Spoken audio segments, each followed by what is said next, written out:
The logic of men and the logic of God. These two are a complete mismatch of each other. And I'm going to give you two stories in the Bible that you see they are. Now, there's a woman in the Bible by the name Naomi. Naomi has a husband by the name Elimelech and has two sons, Mahlon and Chilion. And one day drought hit their place, that was Judah, Bethlehem. And she decided for me and my family, because of logic, by the way, I'm going to move from the land of bread, that is Bethlehem, the very city of Jesus, the city of David. I'm going to move out of this place and go to Moab.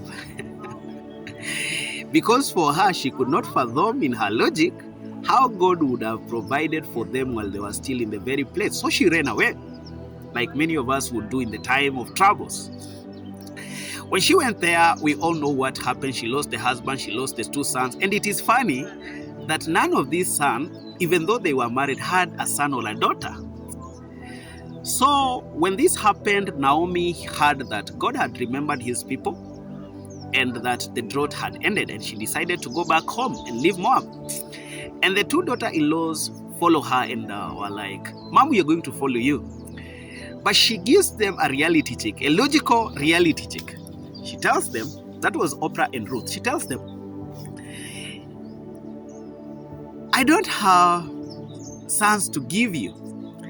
And even if God was so gracious and gives me, like open my womb and I give birth to sons, are you guys going to wait for them until they become bigger and they marry you? For how long? In short, she was trying to tell them, I've reached an age that I cannot give birth.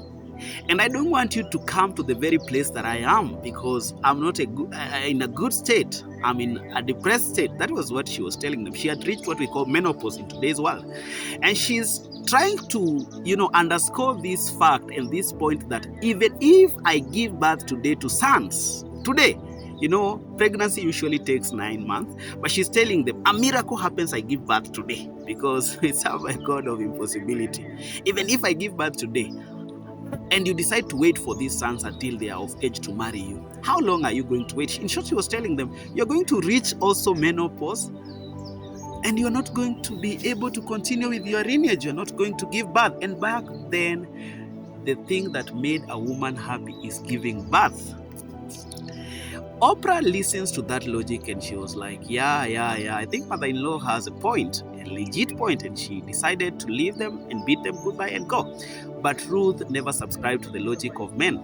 It's like Ruth had tested the logic of God, which we call faith, and she told her, where you go, I'm going to follow you, mom. Where you stay, I'm going to stay. Your people will be my people. Where you'll be buried, I'll be buried next to you. And we all know how that story ends. That Oprah goes silent. We never hear of her. We don't know where she went. But Ruth went and became the great grandmother of Jesus Christ of Nazareth.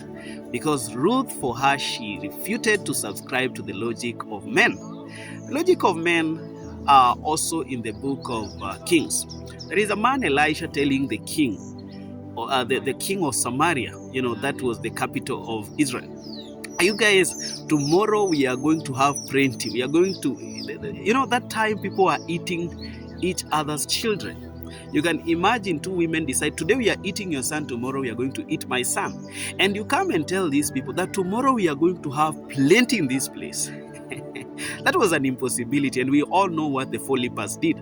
And there was a man who was listening to Elisha speak those words, and he said, the God said, even if God were to open the windows of heaven, even if God was to do a great miracle, that is an impossibility. And this man was also a subscriber of the logic of men. But we all know what happened. The four lepers went there, and God made their feet sound like the feet of a great army. And the enemy, the Amalekite, they fled away. And we all know what happened. So guys, I wanted to tell you that it's the highest time we stop subscribing to the logic of men and for a while subscribe to the logic of God. I thought you should know that and stay blessed. Thank you.